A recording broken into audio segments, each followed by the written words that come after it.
Selamat datang di PM Ngopi, dan selamat hari Minggu buat lo semua yang mungkin hari ini masih standby ngebalesin chat klien. Oke, selamat datang semuanya. Kali ini kita akan bongkar tuntas panduan bertahan hidup buat para manajer proyek. Kita nggak akan ngomongin teori yang muluk-muluk ya. Yang kita bahas ini adalah senjata beneran buat perang di medan proyek yang sesungguhnya. Yuk, kita mulai. Masa saya disuruh jalan modal selembar kertas begini doang? Pernah nggak sih Anda ada di posisi ini, dilempar gitu aja ke sebuah proyek, tanpa mandat resmi, tanpa wewenang yang jelas, modalnya cuma secari kertas? Atau bahkan, ya cuma modal nekat? Nah, ini dia. Buat banyak manajer proyek, kondisi absurd kayak tadi itu bukan hal yang aneh. Itu ya rutinitas sehari-hari. Pertanyaannya kan, gimana caranya kita bisa bertahan? Bukan cuma bertahan, tapi juga menang di tengah kekacauan ini. Oke, mari kita bedah senjatanya satu persatu. Kita masuk bab pertama, pijakan yang kokoh. Karena gini deh, cara terbaik buat selamat dari badai proyek itu adalah dengan membangun fondasi yang benar dari awal kan? Nah, ini dia alat-alat esensial yang wajib banget Anda punya. Senjata kita yang pertama, piagam proyek atau Project Charter.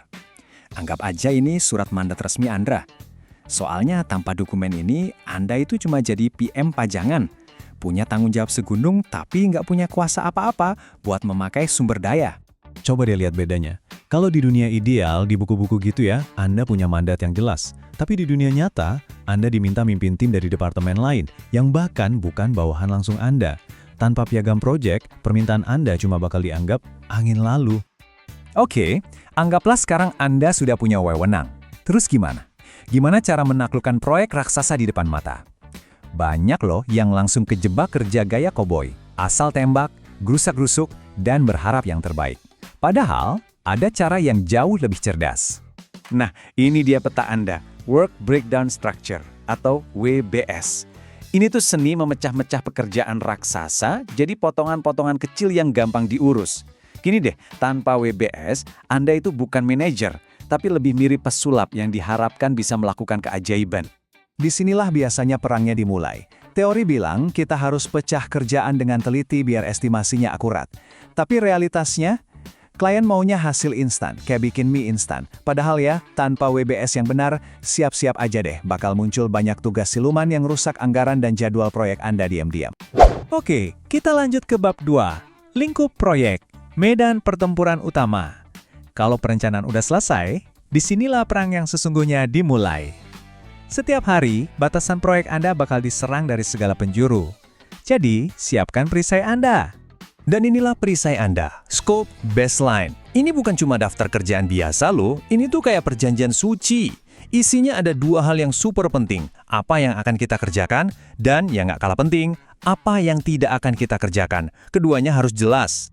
Dan ini poin krusialnya. Scope baseline itu benteng yang melindungi kewarasan tim Anda dari lembur tanpa akhir. Masalahnya, banyak manajer proyek yang takut mempertahankan benteng ini, khawatir nanti dicap nggak fleksibel atau nggak kooperatif. Terus, tiba-tiba datanglah dia, musuh bebuyutan setiap manajer proyek, permintaan bantuan kecil. Nah, inilah pintu masuknya scope creep, monster yang diam-diam ngegrogotin proyek Anda. Dimulai dari permintaan yang kelihatannya sepele banget. Cara kerjanya gini nih, dimulai dari satu bantuan kecil. Biar kelihatan kooperatif, Anda iakan saja. Lalu, datang lagi permintaan lain, dan lagi, tanpa ada tambahan waktu atau anggaran sama sekali. Tahu-tahu Anda diminta membangun istana, padahal anggarannya cuma buat bikin gubuk. Dan sering banget biang keroknya itu ya, politik kantor. Pasti pernah dengar kan? Udah masukin aja fitur ini, biar bos baru saya seneng. Nah, tiba-tiba muncullah fitur gaib yang nggak pernah ada di rencana awal cuma demi pencitraan satu orang. Nah, buat ngelawan fitur gaib ini ada senjatanya. Matriks keterlacakan atau RTM. Ini semacam tabel sakti yang nyambungin setiap permintaan fitur ke tujuan bisnis yang jelas. Jadi, kalau ada fitur yang nggak punya induk tujuan bisnis, ya udah, coret aja. Kita sampai di bab terakhir, Project Zombie. Harusnya nih, fase penutupan project itu waktunya kita merayakan kemenangan.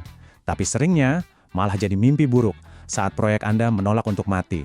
Pernah ngalamin nggak? Proyek udah kelar, sistemnya udah jalan, tapi BAST atau surat serah terimanya ditahan-tahan. Nah, proyek Anda jadi zombie. Secara jadwal udah mati, tapi terus gentayangan minta revisi gratis dengan ancaman pembayaran yang ditahan. dan permintaannya itu kadang di luar nalar. Semalam saya mimpi kayaknya bagus deh kalau tombolnya diganti warna. Permintaan dadakan kayak tahu bulat begini nih yang bisa menghancurkan jadwal penutupan proyek kalau Anda nggak bisa tegas.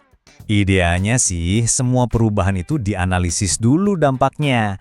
Tapi di dunia nyata, ancaman sering jadi jalan pintas. Kalau besok nggak selesai, saya telepon bos kamu. Ingat ya, menerima perubahan tanpa analisis itu bukan kelincahan atau agility, itu namanya bunuh diri proyek. Oke, kita udah ngelewatin 3 medan pertempuran. Sekarang, mari kita rangkum isi dari survival kit Anda.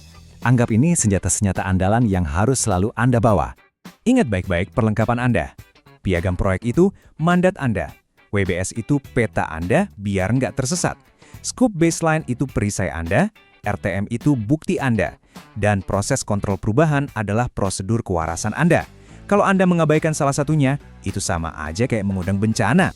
Pada akhirnya, kenapa sih kita repot-repot ngurusin ini semua?